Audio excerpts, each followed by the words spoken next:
Welcome back to the Arizona Daily Mix. Dr. R is here from the Dulaney,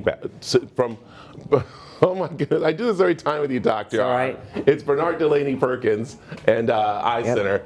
And I guess the reason why I'm kind of excited here because I've been having my allergy problems, and that's what we're talking about.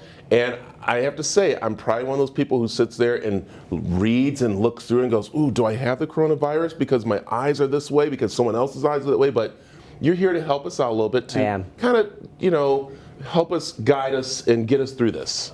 Important. So they looked in the New York metropolitan area. The most common eye search in the mid-March timeframe was, do I have pink eye or do I have COVID? So there was a tremendous amount of anxiety when patients were getting seasonal allergies versus, oh my gosh, could this be yet another weird sign or symptom of COVID? And each day we see in the media different phenomena like COVID toe, and it can affect blood clotting. And these are really, worrisome and unusual things. I have good news to share, which is, although the COVID virus can cause what we call a pink eye or conjunctivitis, it is exceedingly rare. There are very few case reports worldwide. I haven't seen any active case reports in the United States yet. And if you develop that seasonal red, itchy, watery eyes, it's typically going to be what you think, seasonal allergies. The cases of COVID that had a conjunctivitis or a pink eye were seen in 97 to 98% of the time in very sick patients that had breathing problems, that had fever, that had pneumonia. So COVID is really, in general, not an conjunctivitis is not an early sign of COVID. And aside from that pink eye, we have not seen any other eye phenomena from COVID. So your eyes, although they may be bothering you, you don't have to have this heightened anxiety. Is this mean I have COVID or an early sign of COVID? Yeah. And so what are some things I need to look at when I do have those scratchy eyes? I know right now I'm kind of like going, I don't want to put drops in there because I'm worried about that. Or do I just flush it out? Right. So itching is the key thing. So first of all, how do I know if it's pink eye or what's leading me to think it's a pink eye versus something more severe? Typically, itching, along with stuffy nose, other allergy signs, kind of tell you that that's an allergic conjunctivitis or a pink eye.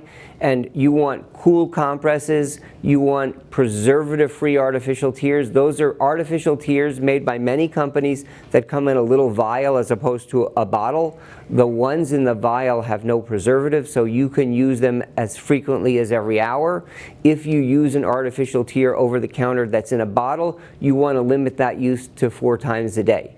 That being said, just using tears can flush out the allergens that get blown into your eye, or even if you're just sitting outside on a non-windy day, there are enough floating pollen and allergens that you do want to wash them out. And the over-the-counter itching drops are fine. They're not dangerous. Sometimes patients say, is it too dangerous to use something that gets the red out? The reality is those are antihistamines by and large, and they are safe. So, and I think also it's very important is that we call a doctor, not look online at, and I be very careful with online. Mabel's recipe for be very careful. Eye. Yes. You got to be very careful, especially when it comes to our eyesight. And you guys are open. You're excited because now fully it starts open to release things more where people come and get taken care of. So we're fully open for all patients. We are COVID ready. I think we created a scenario where patients come in, don't need to have anxiety. All patients are asked to wear a mask. All staff is asked to wear a mask. All doctors have a mask. So you will come into our office with an all-masked situation. There's appropriate social distancing in all of the waiting rooms, and there's temperature screening at the door. And so you need not worry that, can I get COVID by going to the eye doctor? Because we've taken every possible precaution you could take to protect the patients and their families. So, Dr. R, thank you. It is Barnet Dulaney Perkins Eye Center. We have information on aztv.com for you to find out more.